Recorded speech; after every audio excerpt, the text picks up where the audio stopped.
절대 살아남을 수 없었던 이 남자가 24시간을 버텼습니다. 기원전 539년 바빌론 제국. 한 남자가 사자 7마리가 있는 굴 속으로 던져졌습니다. 사자들은 3일 동안 굶주린 상태였습니다. 남자가 살아남을 확률은 0%였습니다. 그런데 다음 날 아침 믿을 수 없는 일이 벌어졌습니다. 남자는 단 한 곳도 다치지 않은 채 살아 있었습니다. 사자들은 그를 공격하지 않았습니다. 아니, 공격할 수 없었습니다. 왜일까요? 무엇이 굶주린 맹수들을 멈추게 했을까요? 이 기적은 어떻게 가능했을까요? 화가 페터 파울 루벤스는 1615년 이 순간을 캔버스에 담았습니다. 그가 그린 것은 단순한 성서 이야기가 아니었습니다. 공포와 평화가 공존하는 그 찰나의 순간이었습니다. 그로부터 400년이 지난 지금까지도 이 그림 앞에 선 사람들은 같은 질문을 합니다. 어떻게 저렇게 평온할 수 있었을까? 이 그림에서 발견해야 할 것은 정확히 5가지입니다. 첫째, 다니엘의 기도하는 두 손의 위치. 둘째, 위에서 내려오는 한 줄기 빛의 의미. 셋째, 7마리 사자 중 단 한 마리가 보이는 다른 행동. 넷째, 동굴 입구에 희미하게 보이는 인물들. 다섯째, 다니엘의 얼굴에 드리운 빛과 그림자의 경계. 이 중 하나라도 놓치면 루벤스가 숨긴 진짜 메시지를 영영 모르게 됩니다. 이 영상 끝까지 보시면 3가지를 얻게 됩니다. 첫째, 이 작품의 완전한 상징 해석. 둘째, 바로크 회화에서 빛이 말하는 언어를 읽는 법. 셋째, 다른 종교 작품에서도 적용할 수 있는 감상 기술. 영상 6분대와 마지막에 모든 디테일을 하나씩 풀어드립니다. 잠깐, 그 전에 이것만은 분명히 해야겠습니다. 이 그림은 단순한 종교화가 아닙니다. 극한의 공포 속에서도 흔들리지 않는 인간 정신의 승리를 빛과 어둠으로 표현한 바로크 미술의 걸작입니다. 워싱턴 내셔널 갤러리가 이 작품을 인류문화유산으로 지정한 이유가 바로 이것입니다. 지금부터 그 비밀을 하나씩 풀어드리겠습니다. 첫 번째, 이 그림이 그려진 진짜 이유. 기원전 539년 페르시아가 바빌론을 정복했습니다. 다리우스 왕이 새로운 통치자가 되었습니다. 그는 제국을 다스리기 위해 120명의 총독을 임명했습니다. 그중 3명의 대신이 총독들을 감독했습니다. 다니엘은 그 3명 중 한 명이었습니다. 그는 유대인이었지만 뛰어난 능력으로 왕의 신임을 받았습니다.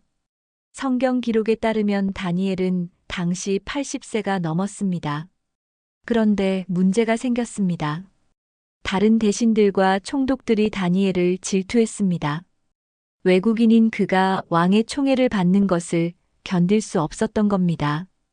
그들은 다니엘을 제거할 방법을 찾았습니다.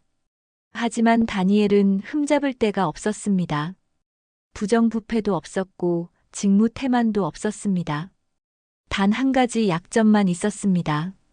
그의 신앙이었습니다. 다니엘은 하루 3번 창문을 예루살렘 방향으로 열고 기도했습니다. 적들은 이것을 이용하기로 했습니다. 그들은 왕을 찾아가 이렇게 제안했습니다.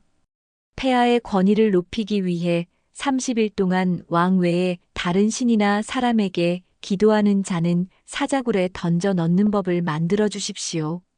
왕은 자신의 권위를 세우는 좋은 방법이라고 생각했습니다. 그는 법에 서명했습니다. 페르시아 법은 한번 정해지면 왕도 바꿀 수 없었습니다. 다니엘은 이 법을 알았습니다.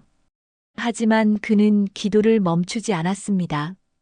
여전히 하루 3번 창문을 열고 무릎 꿇었습니다. 적들은 증거를 확보했습니다. 그들은 왕에게 달려가 고발했습니다. 다니엘이 왕의 법을 어겼습니다. 왕은 그제야 자신이 속았다는 것을 깨달았습니다. 그는 다니엘을 구하려고 온종일 방법을 찾았습니다. 하지만 법은 법이었습니다. 해가 지기 전에 다니엘은 사자굴로 향했습니다. 왕은 그에게 마지막으로 말했습니다. 내가 항상 섬기는 내 하나님이 너를 구원하시기를 바란다. 돌로 굴 입구를 막았습니다. 왕은 그날 밤 잠을 이루지 못했습니다. 다음 날 새벽 왕은 사자굴로 달려갔습니다. 그리고 울부짖었습니다. 다니엘아, 살아계신 하나님의 종 다니엘아. 그때 굴 속에서 목소리가 들렸습니다. 왕이여, 영원히 사시옵소서. 제 하나님이 천사를 보내어 사자들의 입을 막으셨습니다. 두 번째, 캔버스에 숨겨진 5가지 증거. 첫 번째 디테일, 다니엘의 기도하는 두 손의 위치. 그림 정중앙 가장 밝은 빛이 닿는 곳에 다니엘의 손이 있습니다. 두 손은 가슴 앞에서 모아져 있습니다. 손가락은 하늘을 향해 있습니다. 이것은 중세부터 내려온 전통적인 기도 자세입니다. 하지만 여기서 중요한 것은 손의 긴장도입니다. 다니엘의 손은 떨리지 않습니다. 움켜쥐지도 않았습니다. 평온하고 확신에 찬 자세입니다. 루벤스는 이 손을 통해 다니엘의 내면 상태를 드러냈습니다. 공포가 아니라 신뢰. 두 번째 디테일, 위에서 내려오는 한 줄기 빛의 의미. 이 그림에서 빛은 하나의 광원에서만 옵니다. 동굴 위 화면 밖에서 내려오는 단 하나의 빗줄기. 이 빛은 다니엘의 얼굴과 가슴을 정확히 비춥니다. 주변은 완전한 어둠입니다. 이것은 바로크 회화의 핵심 기법, 키아로스크로입니다. 명암의 극단적 대비를 통해 신성함을 표현하는 것이죠. 카라바조가 개척하고 루벤스가 완성한 기법입니다. 빛은 단순히 밝음이 아닙니다. 신의 임재를, 보호를, 구원을 상징합니다. 어둠 속에서 유일하게 내려오는 이 빛은 다니엘이 혼자가 아니라는 것을 보여줍니다. 세 번째 디테일, 7마리 사자 중 단 한 마리가 보이는 다른 행동. 그림 속에는 7마리의 사자가 있습니다.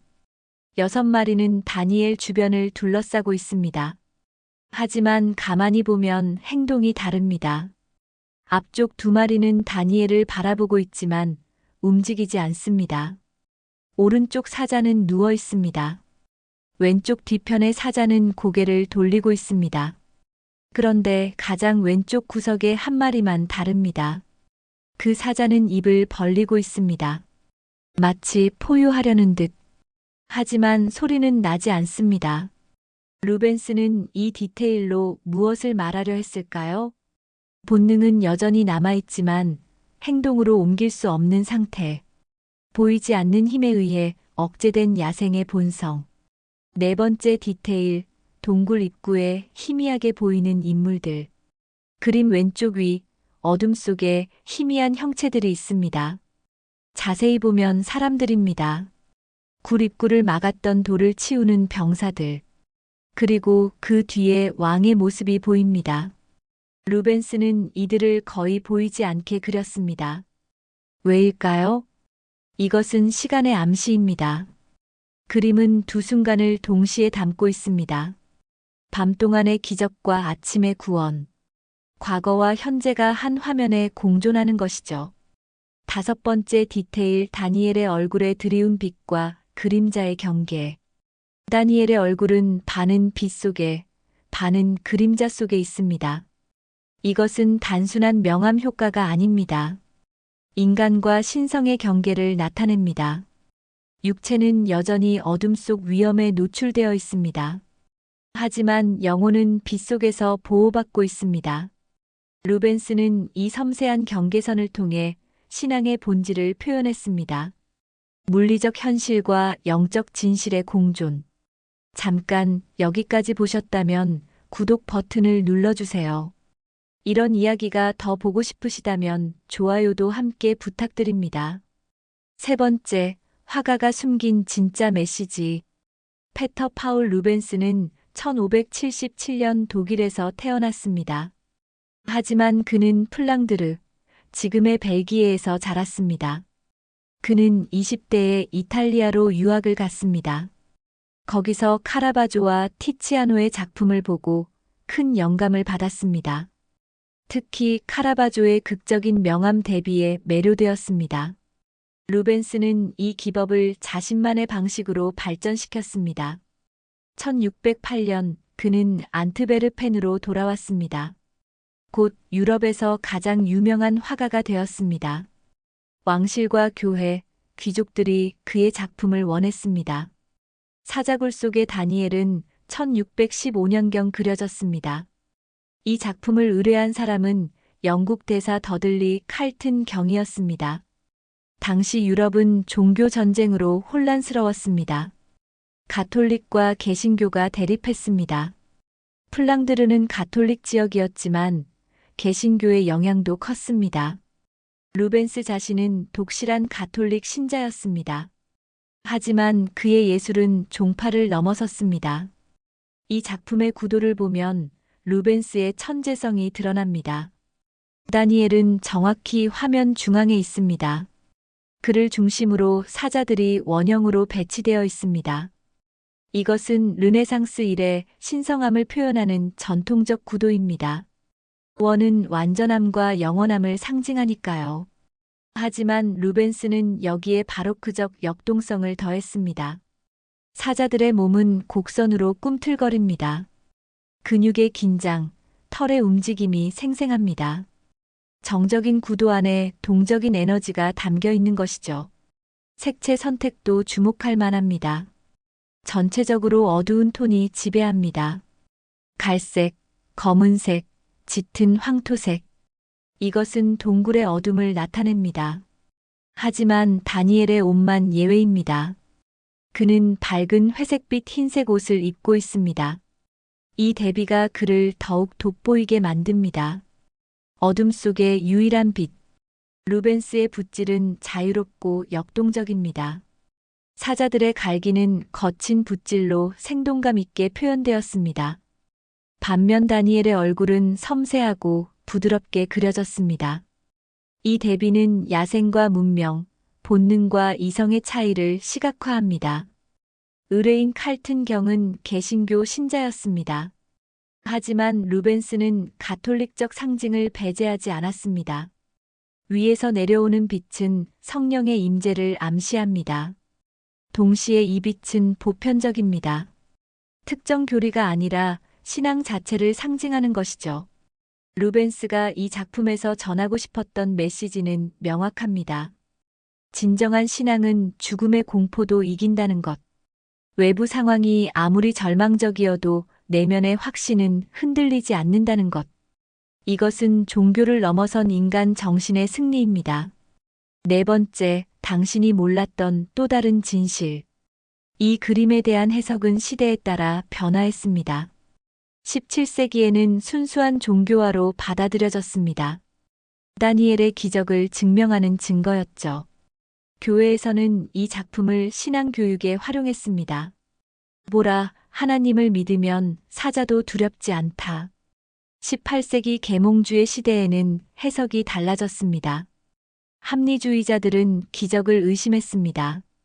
그들은 이렇게 주장했습니다. 사자들이 이미 배가 불렀거나 나이가 많아서 공격하지 않았을 것이다.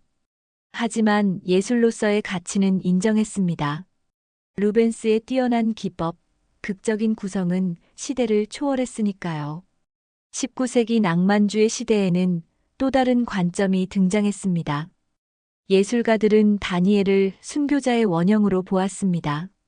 자신의 신념을 위해 죽음도 두려워하지 않는 영웅. 들라크루아, 제리코 같은 화가들이 이 주제를 다시 그린 이유입니다. 20세기에 들어서면서 심리학적 해석이 나타났습니다.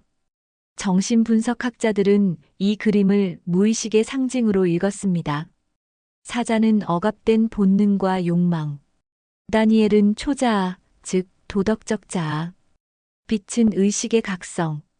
융학파는 더 나아갔습니다. 이것은 개인의 영웅 여정이라고 해석했습니다. 시련의 동굴에 들어가 내면의 괴물과 대면하고 변화된 존재로 돌아오는 과정. 1960년대 흥미로운 발견이 있었습니다. 미술사학자들이 루벤스의 스케치를 분석한 결과를 발표했습니다. 초기 스케치에서는 다니엘이 훨씬 젊게 그려져 있었습니다. 하지만 최종 작품에서는 나이 든 모습으로 바뀌었습니다. 왜 루벤스는 마음을 바꿨을까요? 연구자들은 이렇게 추측합니다. 젊은 다니엘은 육체적 힘을 암시할 수 있습니다. 하지만 나이 든 다니엘은 순수하게 신앙의 힘만을 보여줍니다. 물리적 능력이 아니라 영적 확신의 승리. 최근에는 동물학적 관점에서의 연구도 나왔습니다. 전문가들이 그림 속 사자들의 해부학을 분석했습니다. 루벤스는 실제 사자를 관찰하고 그렸을까요? 결론은 놀라웠습니다. 사자들의 근육 구조, 움직임, 비율이 거의 완벽하게 정확했습니다. 당시 유럽에는 사자가 없었습니다. 루벤스는 어떻게 이렇게 정확하게 그릴 수 있었을까요? 기록에 따르면 그는 왕실 동물원을 방문했습니다. 거기서 수개월 동안 사자들을 스케치했다고 합니다. 예술에 대한 그의 헌신을 보여주는 증거입니다. 현대의 해석은 더욱 다양합니다. 일부는 이것을 인권의 상징으로 봅니다. 불의한 법에 맞서 양심을 지킨 용기. 다른 이들은 종교 간 대화의 메시지로 읽습니다. 다니엘은 유대교, 기독교, 이슬람교 모두에서 존경받는 인물이니까요. 어떤 해석이 옳을까요? 아마도 모두 옳을 것입니다. 위대한 예술은 하나의 의미에 갇히지 않습니다. 시대마다, 사람마다 다른 진실을 발견하게 합니다. 그것이 바로 이 작품이 400년 동안 살아남은 이유입니다. 오늘 이 작품을 통해 우리가 발견한 것은 5가지입니다. 첫째, 평온한 기도의 손이 보여주는 흔들리지 않는 신뢰. 둘째, 위에서 내려오는 단 하나의 빛이 상징하는 신성한 보호. 셋째, 억제된 사자들이 증명하는 보이지 않는 힘의 존재. 넷째, 어둠 속 희미한 인물들이 암시하는 시간의 겹침. 다섯째, 얼굴의 빛과 그림자가 드러내는 인간과 신성의 경계. 이 그림은 400년이 지난 지금도 여전히 우리에게 질문을 던집니다. 극한의 공포 앞에서 당신은 무엇을 붙잡겠는가? 절망적인 상황에서 당신의 확신은 무엇인가? 워싱턴 내셔널 갤러리가 이 작품을 보존하는 이유는 단순히 종교적 가치 때문만이 아닙니다. 이것은 인간 정신의 가능성을 보여주는 증언이기 때문입니다. 루벤스는 성서의 한 장면을 그렸습니다. 하지만 그는 단순한 사파가를 넘어섰습니다. 그는 공포와 평화, 어둠과 빛, 죽음과 생명이 공존하는 인간 존재의 본질을 포착했습니다. 한 화면에 담긴 두 세계, 야생의 본능과 문명의 정신, 절망과 희망, 고립과 연결. 그리고 부탁 하나 드리겠습니다. 오늘 이 작품이 여러분의 마음에 조금이라도 닿았다면, 어둠 속에서도 빛을 발견하는 이 이야기가 가슴에 남으셨다면, 댓글에 어둠 속의 빛이라고 남겨주세요. 여러분이 남기는 그 5글자가 이 작품을 기억하는 우리 모두의 마음이 됩니다. 함께 예술을 통해 용기를 발견하는 그 마음이 서로에게 위로가 됩니다. 오늘도 귀한 시간 함께 해주셔서 감사합니다. 여러분의 일상에 늘 아름다움과 감동이 가득하길 바랍니다. 다음 작품에서 또 뵙겠습니다.